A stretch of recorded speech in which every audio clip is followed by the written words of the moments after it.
this is a big one, and I believe I can give good advice because I've played academy football and I've played with some of the best players and some of the best young players, and I've played in the top league in the country in futsal, and I've been in high pressure situations. This question gets asked a lot, and I believe it's what most parents ask. What's the best advice you could give to players? One, being the best they can be, because I think that's what they should aim for. Be the best version of themselves. And then what's your advice, as a second part, what's your advice to players already in academy? Because, for example, my nephew plays for Southampton under-10s. So what would be your advice to him? My brother-in-law is brilliant with him, the way he talks to him, how much he knows. And obviously he's got me and my dad to fall back on if he needs us. What's your advice for both of them if you want to cut it down into two questions? So the first question is it's the $1 million question, isn't it? Let's be honest. Yeah. How do you what about all these players that aren't in an academy that have aspirations to go into an academy and eventually be a footballer? I think one of the things we've got to be careful, is, again, it comes down to the communication, which we've talked about before. But I think you've got to be careful never to shatter anyone's dreams, because incredible things can happen. It's no different to you as a coach. You've told me your aspirations. I've got my aspirations as a coach still at 40 years old. When I say still, 40 is young for a coach. And I think it's important to word my answer right and get it right. You have to be realistic, but at the same token, that's not just being realistic about your own child's ability. There are lots of players playing local football that go to my academy, that go with you, George, to your academy, that are capable of playing for Southampton, Bournemouth, Portsmouth, Chelsea, Swindon Academy. But 20,000, George, doesn't go into 15. Each year group at each club only have a limited amount. Now, I understand that a lot of the clubs will look at it and go, "We need to get in. You need to be better than what they are." But I think better is too much of a broad word. It should be, what is better? I think what you need to do with like I've believed ever since I worked. I was director of coaching at Matt Letitia Natural Coaching. It changed hands, and now it's mine, Estrella Academy of Football. I always believe that you have to create a good person to be a good player. So especially in the game today, I don't think you can have people that are rude, that are arrogant, that don't want to work for the team. I know that pressing's not a new thing, but you look at pressing in the game now, and it's not about you as a press, it's about you as a unit or as a team. So even when we're talking about 6, 7, 8-year-olds, at that fun bit, that's the most important thing for me. People say to me at 6, 7, 8 years old, "What do I do with my boy Jody? He can boot a ball down the garden. He's got a hell of a left foot on him." And I say, just play in the garden with him or bring him to us. But all we do is basically let them have fun. We work on fundamentals like you would, but it's all about having fun. Now, that's a cliche as well. Oh, having fun. Jody Rivers told us to make 6, 7, 8-year-olds have fun. What does he know? Everyone says that. But fun is fun. It's not analysing every single thing they do and sitting in the car with them after and standing at the fence and watching them and having a go at them if they didn't do this or they didn't do that. And I think that you've just got to, when they're so young, leave them alone. Now, to get into an academy, I get so many people. I've been offered bribes to phone professional clubs, bribes.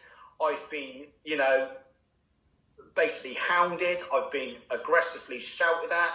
I remember one dad said to me, "My boy's ready to play in an academy." And I went, "All right, yeah, he's been with you 2 years. You ain't developed him like you said you would. Hang on a minute. This is the one thing that I don't like from certain companies, and yours isn't one, by the way, and I must make that clear, is when they make these promises that improving a player, George, doesn't mean you're going to improve and get into an academy. Me and you can't sit here and tell any boy or girl that we will get them into an academy, because it's just not true. You need a bit of luck, the right person to be watching at the right time with that opinion. And I can hear myself now giving this answer, George, and it's a very broad answer. I'm not giving you a definitive answer, but I don't think I'm going to be the first to admit, George, and I don't think there's anything wrong in saying this, I don't know the exact answer. I don't know. All I do know is that, if that opportunity is going to come, they need to be able to walk into a changing room and be able to communicate with their teammates. It's not just ability. I've sent players to Southampton, I've sent players to Bournemouth. Trust me, George, they've had the ability to play in that academy. What they haven't had is the ability to cope with the environment. And what I mean by that, working with a new coach, making new friends easily, joining in with the lads easily. I went to Arsenal one of the first things I did when I was at Bournemouth. I went to Arsenal and spent some time up there with the academy. And this is back in 2014. And I always remember it. My coach at Bournemouth was Sean Brooks. And he said, Jody, what's the difference? What sessions do they do? I went, Sean, they don't do any different sessions to what we do at Bournemouth. I said, the difference is these kids are getting 2 or 3 buses across London on their own. They get the training hungry, physically hungry. They turn up. There's just a mentality about them. There's just a steel about them. There's just, they're there and they've got a real, controlled aggression about them. And I think that some of the players that we see now, they come from their backgrounds, George. And this doesn't mean to say you can't be a professional footballer. But, they live in nice houses and mum and dad drive nice cars and things like that. And I think that they're almost mollycoddled. They're almost told that they're a superstar before they're not. And I think that any player that doesn't mean to say because mum and dad drive a Mercedes or a Ford Fiesta, there's a big difference. But it's the mentality of how you approach your games. And, but the cliche is as well, and it is true, if you want to get into an academy, you do have to look at what you're eating at a young age and your energy levels and the way you dress, the way you talk to people, what time you go to bed, making sure your homework's done so you're a disciplined person and all that. But ultimately, George, that won't produce a million good footballers, but between me and you, people like me and you, we might create a million good people that go on to get a good job, have a good family, play a good football, go into coaching, go into some sort of journalism for sport or physiotherapy and get involved in the game that way. And it's no different to what I said to you about coaching. I admire you, otherwise I wouldn't be talking to you tonight. I admire you that you want to go and work at an elite level, but that elite level to you might be somewhat, in your eyes now, further down the scale, but you're getting eliteness into those people. Yes. Does that make sense? Absolutely. And quickly going back to what you said about a kid going into an environment in the academy, I remember when we were at Swindon and when trialists used to come in, we used to, on purposely, not talk to them as much. We used to not give them the ball. You used to go in a bit hard on a tackle because it is a dog-eat-dog world. I remember my coach coming in, it was under 13s, under 14s, saying, I wouldn't bother making friends in here because only one of you might make it. And it's such a dog-eat-dog world. And when I told Joe Tessam like that, he wasn't very happy because Joe never went for an academy setup. And he said he's not a big fan of academies, Joe Tessam. And he was disappointed with that. And he's disappointed with the way certain academies run around here. But it's such a dog-eat-dog world. And it is a horrible environment if you're not ready for it. However, I made the best friends in academy football. But you have to be ready for it, and the parents have to be ready for it. A big one for the parents is I don't think they realise. Yeah, but George, that's the thing. Parents. Yeah. Now I work with academy footballers. I work with 5 or 6 of them every week, one-to-ones. Obviously, I won't say their name, and I'm not going to tell you the club they're connected to, even though people will probably put 2 and 2 together who they're with. But they're not there yet. and this is the thing, is that I think more education needs to go into. I've got no problem with people's opinions, like Joe Tessam, you said, doesn't, and I can see his point of view. My only question to that is, how would we replace the academy system? Where would, professional football teams find? Now, if we opened it up and had more, facilities and coaching and stuff like that, maybe that's the route. But isn't that what me and you are doing? Yeah. With our organisations. So I don't necessarily agree with Joe Tessam on that, but I see where he's coming from. I think where he's right is that there should be more education when you are signed at an academy. All this photo taking, signing a contract when you're 10, it's something to be proud of. But, ultimately, what message is that sending out to people? You should be told on a regular basis, this can come to an end at any point. Yeah. Therefore, and I know that academies do great things with the schooling and day release and, and making sure and all that. But I think the sole focus, as daft as it sounds, we're trying to produce a footballer. So everyone thinks the sole focus should be football. But I think the primary focus should be the broader education. When I come out of school, George, all I knew what to do was how to play, or try to play football. That's all I knew. But when people read my blogs, I actually realise I wasn't bad at English and writing. But why wasn't I pushed into sports journalism? Why didn't someone say to me, Jody, go to college, do this, be a journalist? Because people read my blogs and they don't believe that a boy from Bemerton Eve can write like that. And I've actually got a bit of a brain. And then all these kids have. There's something out there that people can do. So my message to people, I know we've gone off the beaten track, and anyone looking for a definitive answer, I can't give it to you.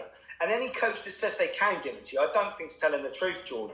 So I think to sum it up for you in a summary, enjoy your football. I know it's a cliche, but enjoy playing with whoever you're playing. Challenge yourself. Try and play with and against the best players. I do agree with that. All this free to play and, different, game time and things like that. I agree to it to a certain extent, but I don't want to contradict myself in the fact that, George, life's tough, mate. When you're 16, 17, 18, if you ain't good enough, you're going to be on the bench. And if you ain't used to being told you're on the bench, you're used to being told you're the greatest. And that happens, George, when academy players go into under 18 and then men's football. They can't cope with sitting on the bench. Exactly, spot on. Just quickly on, before we move on to the next question, with parents and academies, my family member, obviously I've got a nephew down there, my sister's other half, he's down there 3 nights a week, sitting in his car. At the minute, just before this lockdown, he couldn't even watch his boy train. He was sat in his car eating his tea and then having to go back and pick him up in a lay-by near the training ground. And then he's down there again on the weekend. They don't realise that when your kid's at an academy, and I didn't realise how much effort my dad put into me, it is like taking on a second job. It is like taking on a second job. And then you have to understand that it is so tough. It's so much hard work. And then talking about the next thing you said about not being able to adapt from when you get released at 16 going to men's football, I've struggled with that ever since I was 16. I have never ever been as good as I should have been, and I never ever say I play well. I'll never say I play well. My dad will either tell me I'm every mistake I've made, or he'll tell me I played well, and I'll go off that. It's when I was younger, I was very, very good. I used to pick the ball up and run for everyone, and I was at Swindon and I was doing really, really well. And obviously what happened at Swindon, and it was unfortunate. There's nothing I could do about it. I'm not going to sit and sulk about it. But going to men's football, it's for the first few years, it's not so much now because I don't think anyone cares anymore, and it is what it is. It was a lose-lose situation for me. If I play well, it's, you played for an academy, you're supposed to play well. If I didn't, it was like, how the blooming hell did you play for an academy? You're absolutely shit. And that's all I wanted to say on both of those. I don't know if you've got anything to come back with. But I see where you're coming from on that, but also some of the best coaches aren't always in academies. No. That's a fact. That is a fact. I'm not going to mention names. I know 2 coaches that I've seen work that should be in academy football, but one of them earns £1,500 a week doing the job he does. Jody, why would I go into and that's the thing as well. I know we're going off the beaten track a little bit, but some of the best coaches aren't in academies because the time doesn't. And I've seen academy coaches work over the years that I've looked at, and I thought, that's very. I'm not going to say bad or anything like that because I'm very, anti knocking people. But I've looked at some coaches and thought, well, what's elite with that? But at the same token, maybe the simplicity of what they're doing is exactly what that player needed. So again, it's being open-minded. But this myth that go to an academy and get the best coaching. No, you get the best facilities and you do get damn good coaching, but there's some damn good coaches out there that haven't got a Premier League badge on or a Football League badge on. So, what is the end game? If your end game is to be a professional footballer, then you need, let's get it into perspective here. You're not just competing against the boys in your street or your school or your county. You're competing now. I mean, these pro clubs, when they release their players, all the lower clubs, so your Cat 2, Cat 3 clubs, Cat 4, they've sort of filtered down there.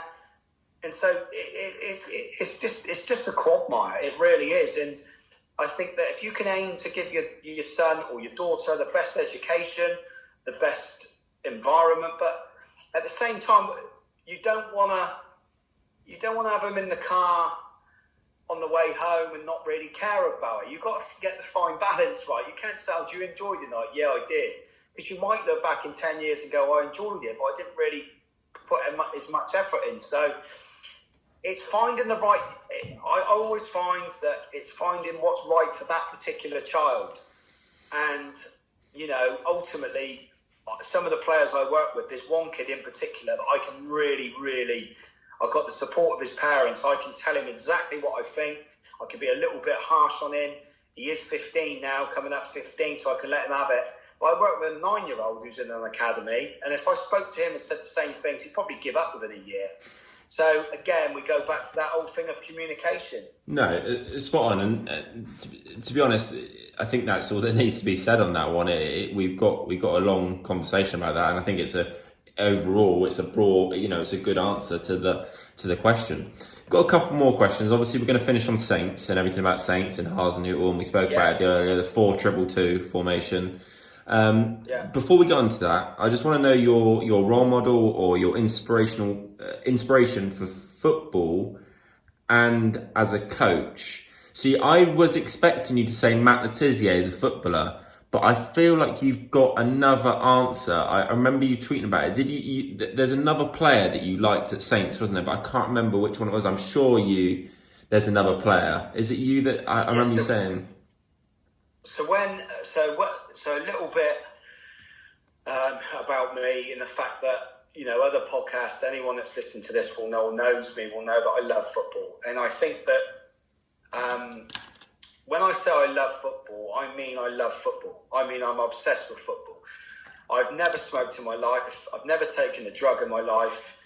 I've never, I've had a drink, but I've never gone down the wrong roads, and I believe that's because of football. I've grown up on the biggest council estate in Wiltshire. There's opportunities every day when I was a kid to take drugs or to get into crime or whatever, and I always had football, George. And some of my mates who took some drugs and who smoked a little bit and done stuff that they shouldn't have done, and they're still my mates now, and we laugh about it because they almost protected me. They almost said, no, not you. We can smoke this, we can do that, but you're not going to. So I love football, and I've got, me and my mate, Trev, we talk football all the time. And some people say they like it, but they almost mock it a little bit in the fact that, here he is, football, he's football, But I just love the game, and I grew up being a Saints fan. Dad took me to watch. My first game was 1985, and my hero, that's Colin Clark, a striker called Colin Clark. So if your dad's a Saints fan, he'll know who Colin Clark is. He scored a hat-trick in my second game that I watched with big QPR at home. And but I grew up, Rodney Wallace was a good player, Shearer, people like that. But Matt Letizia is, for someone that was born in 1980, Matt Le Tissier was and still is my ultimate playing hero. The loyalty he showed at Saints is incredible, but his ability, anyone that knows football, anyone that's listening to this and knows what Matt Le Tissier was about. To Southampton fans, I'm no different. So, but there was another player that came along. When were you born, George? 95, yeah. Oh, Jesus, I'm old. Yeah, so this player came along in the 90, I think it was 93, 94 season, and a player called Ronnie Eklund. Yeah, I know. I knew that's the one I was thinking of. Yeah, and Ronnie Eklund was just... at the time, George, it wasn't like Southampton nowadays where we've had your Tadiches, your Manes, your Pellers, your Schneiderlins, your Lallana's, players like that. Back then, mate, we were literally Matt Le Tissier and a load of really good professionals that worked hard around him. We didn't have a flair player like Matt, you know what I mean? It was literally players that would give everything they've got, they train every day, they work hard, and then all of a sudden this little gem come on loan, the connection between Cruyff and Alan Ball. And, when I went to La Masia and I was there was ironically, there was a little picture of all the squads from the years gone by, and I actually found the one of Ronnie Eklund. I wasn't looking for a Romario or Rivaldo or Hadji. I was looking on the ball for Ronnie Eklund. Ronnie Eklund, but Southampton. So, Matt Le Tissier was just my ultimate hero, and to say an average player like me can't do things what Matt can do. I mean, Matt can't. A lot of great players couldn't do what Matt could do, but ironically, Matt couldn't coach, and he's not afraid to admit that. He's told me that. He's told me that on camera when I've spoke to him before. I remember when we were at Matt Le Tissier Natural Coaching, and I asked him, we were coaching volleying, and I said, Matt, we're coaching volleying over here. Can you come over and have a chat? He explained to the kids, and he couldn't do it. He didn't know how to communicate and break it down to a 10-year-old kid because it was so natural to him. Yeah. So he just showed us. The ball, he just flicked it up, put it in the corner, literally walked away and said, that's how you do it, kids. And all the parents just clapped and smiled. But he's got such an aura about him, and he's such so down to earth and just a top person. But what a player, and any Saints fan. Unfortunately for you, George, you're too young to have actually physically seen him, mate. But trust me, whatever you've heard about him, times it by 10, mate, he was that good. So the first game I went to was at the Dell. So I was very young, and I've always watched Saints at the Dell, and in that first season, that was really my first season, and he that was almost, I think, his last year before we moved to St Mary's. So I have very, very vague memories, but everything I hear about him... Mate, he did things that never go on TV. The Dow was very close. You were right by literally like being at a local league ground. Yeah. So you saw things, and his first touch, and he's since told me that he used to take his first touch and actually, take it towards the defender and let the defender see it. You said the closest thing you've seen to Matt Le Tissier is Dusan Tadic. And Tadic, for me... Yeah. In a second. Okay, sorry, Tadic for me is someone who's so very underrated, and Saints fans loved him, but they also ridiculed him. But ever since then, I believe we have missed him so much. And I honestly think he would love Ralph at the minute, and I think he'd fit in this team well. And we didn't realise what we lost until he's gone and done so well with Ajax. Tadic, like I was saying, for me, Dusan Tadic, when he first signed and he beat a man, and he had Mane running off of him, J-Rod running off of him, Schneiderlin running off of him, it was great. The problem with Tadic wasn't him. The problem with Tadic was the team he was playing in. He beat a man, had no one to give it to, so he turned back inside, lose the ball, and the fans would ridicule him. Tadic was a class act, but let me make it crystal clear to you, mate. He wasn't Matt Le Tissier. Matt Le Tissier, it was, Lallana, in ability-wise, Lallana had the ability in different ways. He was a little bit more obvious guile, if you like, was Lallana and players like Mane. But Matt Le Tissier you got to remember what Matt did. Matt did what Tadic couldn't, and that Tadic would beat a man and didn't have. The problem was he was playing with players that weren't of his level. Matt was playing with players that weren't of his level. So rather than look to play someone in, he'd stick it in the net from 30 yards. And it just sounds as simple as that, mate. But that's what he done. Some of the things he done were just incredible. I mean, Lambert is obviously the modern day Le Tissier. He's looked upon as the modern day hero.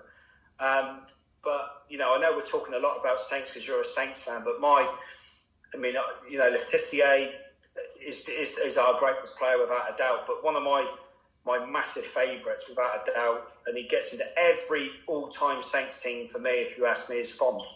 Because what Font done for that club is quite remarkable and incredible. You look at the centre-halves that he improved. Whether you like Lovren or not, he was decent and got a move to Liverpool. No, absolutely. I agree. Lovren, Alderweireld, Van Dijk, Font, next to Font. All three of them next to Font. It's no coincidence, mate. Well, he's won a European Championship as well.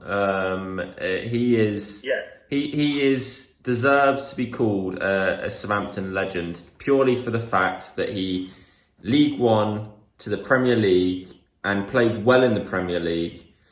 He is up there with Lambert. He's, for me, I'm a big fan of Fonte, and it's not until you realise what he did for us. I thought Lovren, at one point, I honestly thought Lovren was good and Fonte was holding him back. Then you look into it and you realise that Fonte improved everyone he played alongside of, and he was the mainstay, and he's a leader and he's a legend. And obviously it ended slightly bitter. I don't think that's all his fault. But it's the same with Lallana. It ended bitter, but I still absolutely love him. I'll never ever boo him when he comes back. Well, at the end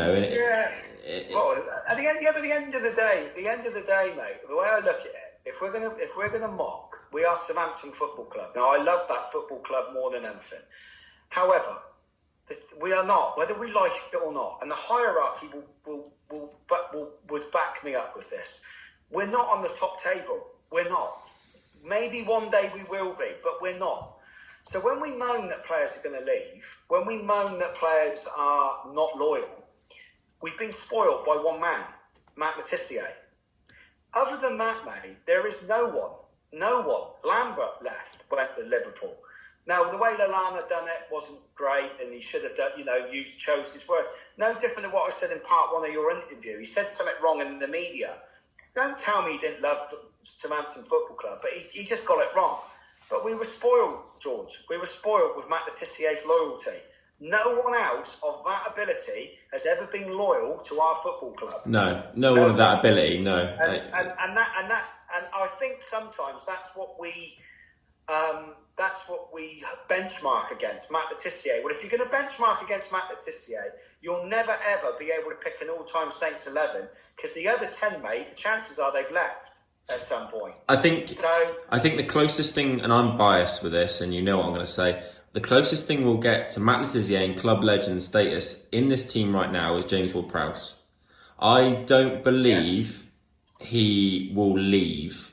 Mainly to the fact is he loves the club. I don't think he's got enough to go play for a top 6 team apart from his game. I don't honestly believe that. I think he's an absolutely brilliant player. I think he could get into any side with his set pieces, but I'm not convinced. So my question to you, George, then would be, and I don't want to take anything. James Ward-Prowse is brilliant, and I don't want to mock. I'm not knocking him at all. He's just brilliant for us. For to the academy. He's the pin-up poster boy, if you like, of the academy. Not just his ability, the way he talks. Yep. The way he's polite, he's well-mannered, the way he speaks, everything we've talked about, how an academy footballer should be. And he's the perfect role model. But you just said to me in your words that you don't believe that he could play for a top 6 club. Matt Le Tissier could. Oh, yeah, absolutely. You got to remember, when Matt Le Tissier was playing for us, George, Matt Le Tissier could play for any club in this country.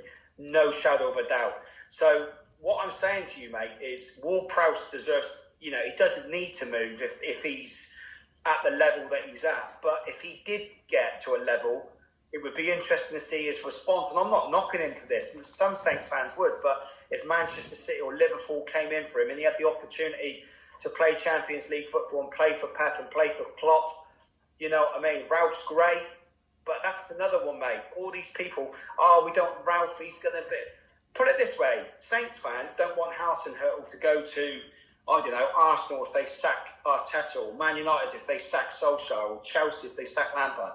George, if we lose our next 10 games, Saints fans will want him sacked. Yeah, absolutely. Loyalty works both ways. So Ward-Prowse for me is brilliant for what he is, you know, not for what he is. That's undermining him. Ward-Prowse is a fantastic footballer and a great role model. But if he does get the opportunity to move on one day, we've got to Saints fans have got to realise that, like I said, we've got to understand that part of the criteria within the football club is when we signed Mane and Van Dijk. Don't think that Liverpool didn't know who Mane and Van Dijk were before we got hold of them. They're not silly. Yeah. The agent said, go to Southampton, have 2-3 good years there, you get your move to Liverpool. What we need to do is consistently, over the next 5-10 years, be around the top 6. That will then stop us losing our players. But until then, we've just got to accept and understand of what sort of football club we are at the moment. Absolutely, and before we move on to Ralph and the formation, how we're doing this season, I think you're spot on with that. I think we, as a club, have become slightly deluded. Joe Tessem said to me when he met Rupert Lowe, because Joe Tessem didn't have an agent, he dealt with that. He said to me, Rupert Lowe said, we will never win the Premier League because we can't afford it. We will always be a selling club. And Rupert Lowe isn't everyone's number one favourite chairman we've ever had. But those words stuck with me a little bit, and it's obviously still true to an extent now. I want to believe that we'll win the Premier League one day because I imagine Leicester said the same thing. But, you know, that's come from someone who was chairman of Southampton Football Club, and admittedly, he's not the most loved Saints chairman ever, but, you know, that's a true story. So it's hard to sort of look past that. We are a selling club, but we're a great club, and I wouldn't ever want to support someone who wasn't Southampton. I would get bored supporting Man United. I'd get bored supporting Liverpool. But you say we're a selling club. Isn't the way we recruit players and coach players and turn players into top players, isn't that something to be proud of? Yeah, absolutely. We don't win anything. Absolutely. Yeah, but maybe we don't. But those players, look at the players we produce as a football club and still manage to stay in the Premier League and still manage, you know, what I like about it, you know, I know we started this question as my inspiration, so we've gone off onto Saints a little bit, but I think that when you look at, we benchmark everyone to Matt Letizia, mate, and there ain't going to be another Matt Letizia. There ain't. Not on ability and the ability to move to another club and didn't go. It's not going to happen. Virgil van Dijk was never, ever going to stay at Southampton Football Club like Matt Letizia did. And that is why Matt Letizia will always be renowned as the benchmark and our greatest player. No, that's absolutely fair enough. I think you're spot on there. The problem is the money in football's gone up now, so a lot of players would possibly leave for more money because other clubs can quadruple what we're paying, and it's just almost as simple as that. And if you're a player, your career is short, and you would never, you have to think about yourself after football, and if that is in money, that is what happens now, isn't it? Yeah. But moving on to Saints this season, this is really the last sort of topic we've got to talk about. I think it's been an incredible season. It's cheered me up. Obviously, the last couple of months have been pretty rough for me, and watching Saints beat Liverpool when Ralph started getting emotional, it meant a lot to me, because there's this feel around Southampton as a club, and it is a very family club, and it is something I care about and we all love. Ralph has got me back emotionally invested in Southampton when that was ripped away from me with Puel, Pellegrino, and Mark Hughes. That got ripped away from me a little bit, the emotional investment. I don't know what you believe. Obviously, I still loved them, I still went down, but it got ripped apart. When Koeman left and it changed for us, I started to change in my mindset a little bit, and then Hasenhüttl's come back in, and you can see how much he cares. And emotionally investment now, it is back up to 100% back. Being grumpy when we lose, being over the moon when we win. So, what's your opinion on Ralph? How is that a similar feeling to you? Yeah, 100%. I know you've read it because you've told me a recent blog on Saints, and what you've said there is exactly my feelings. I was the same. I grew up, when we got back to the Premier League under Nigel Adkins, and Pochettino came in, took us, whether Nigel Adkins could have done that, I don't know, but Pochettino took us to another level with a style of football. And under Pochettino and Koeman, we could play any team, anywhere, and I think we'd have a chance. Yeah. The next three managers, for whatever reason, and I don't just think it was the managers. I look at the squads. I don't think the recruitment was great. And that's not because they got it wrong as such. It's because you never sign a player and expect them to get it wrong. I think it was just a case of circumstances and the fact that some players didn't settle, it didn't gel, as a team. But you're right, I was sat there and I was bored. And I was saying to my dad, we were going for the sake of going, and I lost the love of it. And Hasenhüttl has put that back into us. I genuinely believe that what he's doing is quite remarkable. I don't believe that the squad of players we've got, and I mean squad, not team, I don't think the squad is anywhere near where it should be in the league. I think for him to have us where we are, with a possibility of challenging for Europe, is absolutely remarkable. In the fact that I look at, the squad depth, and I look at some of the players that he's getting the best out of, and I think that what he's done is like I said, is incredible. He's getting the best out of players. He's playing a formation that's new. It's exciting. It's hard to coach. It's also hard to play against.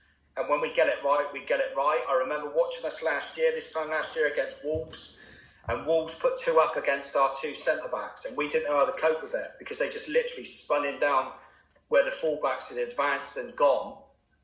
These strikers were just spinning off, and they came back from 2-0 and beat us 3-2. Yeah, he's organised us more defensively. Yeah. Ward-Prowse, Romeu, Diallo, whoever plays in there know where to cover. They know where to slot in. So if the centre-backs get pulled out, they slot in. It just flows more, mate. And that's down to coaching. That's down to train on the training ground, but also improving the players individually, giving them a general understanding of football more. I think that what he's done with the squad of players he's got, even when you look, and I'm not comparing us, George, to Man City, Liverpool, Chelsea. I'm looking at West Ham, Everton, sides like that, to be actually in and around them with what he's got, I think is quite remarkable. No, absolutely. And the formation we're playing at the minute, and it involves us being aggressive. And I think Jody spoke about it last night. He went and watched and spoke to someone in Leipzig, because Hasenhüttl was there obviously before us, and people will know that. But this formation involves massively, and Leipzig believed a lot in transitioning between, and I speak to my under-12s about it a lot, and it's a very broad word, but at the end of the day, like, a lot of it is in possession of the ball, and then how do you transition when you're out of possession of the ball, or vice versa. That's to cut a long story short. And if you look at Ward-Prowse, and there's videos of him recently, when Ralph came in, he asked James to be more aggressive. He has to win the ball back more. He has to be play more forward passes, and you can see that's happening right now. James is more aggressive. It's taken him to his next level. Ralph has taken Ward-Prowse to the next level because he wasn't getting in before. Yeah. And I think this formation suits him and Romeu. I don't think the formations before, when we had to fit in Højbjerg as well, suited the players. I think this one is perfect, and people do believe it's 4-4-2. It's not, but you can see why people would believe it. It is when they defend. Yes, it is when they defend, George. So that's one thing that I would say you're learning in coaching as you go up through the levels, is that you can attack in one formation and defend in a different one. And I think that anyone that's worked with me, some of my old coaches who have worked with me over the years, they used to laugh about it. But my key word in football was transition. We lost the EFL Cup final to Man United because of transition. When Ibrahimovic scored that winner, we weren't back in shape. Absolutely. People talk about the offside goal that didn't count, Redmond hitting the bar or the post, missed chances, blah, blah, blah. Man United went from defence to attack quicker than we went from attacking to defending. And I watched that. And that's the key one that I would use for Saints. Going back to what you say, though, finding a system to suit players. I don't know. I know what you're saying, and I agree to a certain extent. But I would argue that no one player fits into a 4-2-2-2 formation. I think that it's so diverse, and I think it's so unique that it ultimately. I agree that Ward-Prowse and Romeo suit it, but that's because they've been coached to suit it. I think had they played for a top manager like Hasenhüttl and he decided to go 4-2-3-1, I think he could have made that work as well. So yeah, I think it's, you play with the 2 10s. It's not wide men, it's 2 10s. They defend and support the fullbacks. They've got license to roam like a number 10 would out wide, but ultimately you get your fullbacks doing it. And so it does suit Romeo and Ward-Prowse to sit in there and, for example, be the base, if you like. But what's more impressive is when we do lose the ball, where they go. If they can't press, they recognise that Stevens and Bednarak or Vestergaard, if they get pulled out, they know where to go. They stop it at source as well. They're prepared to let Liverpool's fullbacks have the ball the other night. So they, Robertson, when they switched it to Robertson or Trent Alexander-Arnold, they relied on having bodies in and around the box to defend. It's a brave way. And it's very exciting when we get the ball. I actually do believe that we've been a little bit toothless lately going forward, and I think that I'm a big fan. And I think we miss Redmond. I think he's the best dribbler at the club. I think he's the one player that we've got that can take. He don't do it all the time, and if he did, goes back to what we were saying about Matt Letitia. Redmond probably wouldn't be playing for Southampton if he could do it all the time. He'd be like a Mane. But I think we've missed Redmond taking 1 or 2 players on at a time, and absolutely, he can frustrate the life out of it. But like I said, but ultimately, mate, no, it's exciting. It's nice to go into games and think actually we can win this. And I think you can tell from his man management. And I speak to people around the club, and obviously people as well, and it just seems like a good working environment, and I like his discipline as well. He didn't take no prisoners with Lamina, for example, and shipped him out, and and went with your Ward-Prowse because people would look at 2-3 years ago and argue that Lamina was the better prospect, if you like, but he's gone with what I call good. I'm not saying Lamina's not, but you can just tell there's something about Lamina in there with his attitude, and I think he's done remarkable, mate. He's done remarkable. No, I think you're spot on about Redmond as well. Redmond frustrates my dad a lot. But, however, 2 years ago, he was probably our best player. That whole season, to create things, we had to go through Redmond because he would go beat a player. He would take shots. He would put a ball in the box. I don't know what it is. I don't know whether he's lacking confidence. I don't quite know what it is. But I do agree. I believe he's more well-rounded than Dinipo or Musa Djinepo, but I also think on the other side, I think Armstrong, he's been a bit hit and miss this season, but I really like him offensively wise as well as defensively wise. I think he's a great player.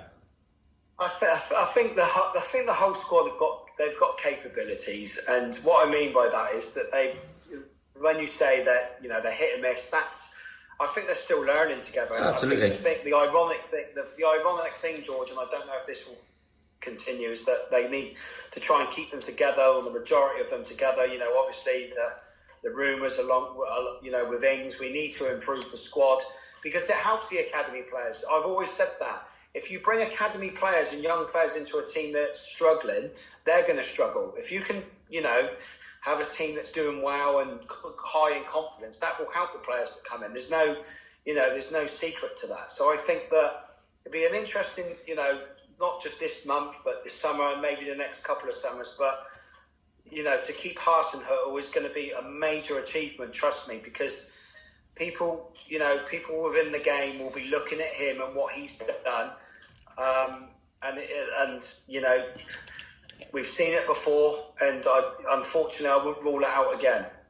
No, you're spot on there. And before I go on to my last question, which is just about Saints, I think we do. I think it has been a great season. I think Ralph's unbelievable manager, and I just want to sort of get your opinion, get your prediction. Where do you think we're going to finish this season? If you had to put money on it, whether you're a better man or not, where would you say we're going to finish this season? I said at the start of the season, if we can finish in single figures, I'd be happy. So 9th upwards. That's where, and that was my aspiration. Even when we had that flying start, went top of the league, and we all sung about it. And why shouldn't we enjoy it? By the way, absolutely. You know what I mean? We haven't been top of the league. That is what Southampton are. We might not win the league. We don't win lots of cups. You know what I mean? So why shouldn't we get excited when we beat the big teams? Oh, you beat us. Right, no. If you're a proper fan, you'll understand, to beat Manchester United, to beat Man City, to beat Liverpool, that is a big deal to us. So I was keen for us to finish in the top 9.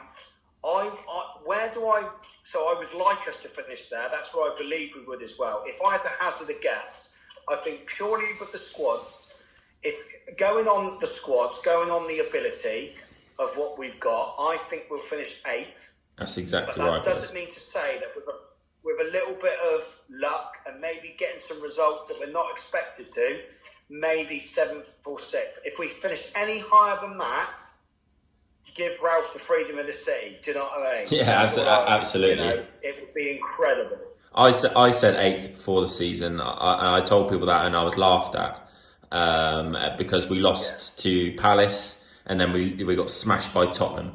And people still laughed at me then. My mates who are all Liverpool fans, you got United fans. We were in this big group chat and they're just laughing at us. Yeah. And that's why when we went top of the league, I enjoyed it and I celebrated it. And I had a hell of a weekend just watching us, because I'd never seen Southampton top of the Premier League. Never, ever. And it's brilliant. You've got to enjoy small victories in football sometimes. But no, it's been an amazing podcast. I'm sure loads of people enjoy it, and I'll split it up into parts so there's multiple bits to listen. I've got a few to go up. I've only just made the channel, but I'm going to put them up maybe one every 4 days, one every 5 days, whatever. But I think this is so beneficial to get your advice, your input, your beliefs, everything you've done. I hope I haven't missed anything out, and if we do, I'd love to have you back again and speak about something different at the end of the football season, maybe, or but it's been really, really good talking to you. First time I've actually had a proper conversation with you, which is crazy. But no, I really, really appreciate your time. So thank you. Hope you enjoyed it. It was a good chat. Talking about football for me is brilliant. To be honest with you, George, I love football, and anyone that I just love talking about football. I love playing it, kicking a ball, coaching it, watching it, whatever it is. But I'm not far from it. Please don't take this the wrong way. I'm not a celebrity or anything, but I am selective of who I talk to. Yeah. And that's not because I don't want to share things. I just don't want to. I don't want to open myself up, to people. But the reason why I agreed to talk to you was because I see your enthusiasm. I see you've got a willingness, and like I said, I see a lot of myself in you, when vice versa. When I was your age, and like I said, without repeating myself, mate, and we can talk off air as well, anytime. But just enjoy what you're doing every day. Don't look my advice, please. Don't look too far into the future, because you'll get so het up in trying to get there that you'll miss out and enjoy so much, and you'll make loads of mistakes. People think Dorchester was a mistake and that it was a failure. That's just I'm just using one example. It was brilliant. I still speak to all the players now. They all love me. I love them. We're all doing. I got in contact with some of them this week because I'm launching a new website, and I wanted some words that they put again. 22 replies. Do you know what I mean? And it's just like, we were down there, and but we were doing our best. We were, we were unlucky a few times. Football can be unlucky as well. Absolutely. You can do all the right things and concede a goal. Someone make a mistake, but I mean, I've been to La Masia, Barcelona, been there, watched that train. I mean, that is just incredible. I've been to Sporting Lisbon. I've been to Athletic, but I'm not showing off, by the way. I'm actually trying to inspire you and say, these places that I've been, that the one thing that I don't regret is I was there and I took it all in, and I didn't get above myself. I didn't, I enjoyed every second of it, and I use it in my coaching now and things like that. And the one thing I would want more than anything of anyone that watches me coach, or anyone that doesn't know me but sees what I do, I just want them to know I'm just a lad that loves football, loves what I'm doing, and I hope that I never come across as arrogant. I hope I never come across as rude. I don't show off. I just like telling people where I've been and what I've done, not to show off, but to just to say, look, guys, you can go and do this yourself. There's nothing stopping you pursuing what you want to do. So, I'd like to end this by saying thank you for having me on. But my advice to you, whether you take it or not, mate, is just enjoy every moment. Whether with your under 12s, whether you're kicking a ball with is it your nephew or your cousin? You say, nephew, in the garden, or I don't know about you, mate, but whenever I walk by a load of kids playing football, I sometimes run and join in with them, and it's the greatest game in the world, mate. And sometimes we get too sort of caught up in everything, and I think that once we lose that love for it, mate, we're all doomed. So just enjoy what you're doing, mate, and your hard work, dedication, and commitment. It will take you where you want to go, but it might be a place that you don't expect to go. Okay. But trust me, when you get there, you'll be happy, mate. Yeah, no, I appreciate that, and that's probably a good place to end the podcast. So thank you very much. I've got loads more coming up and posting. I'm trying to get loads of different varieties of different sports and different genres or whatever it is, and it's something good to just do during lockdown. It may be something that I continue after, but I know podcasts are big at the minute, and that's what I'm going to do. So thank you very much.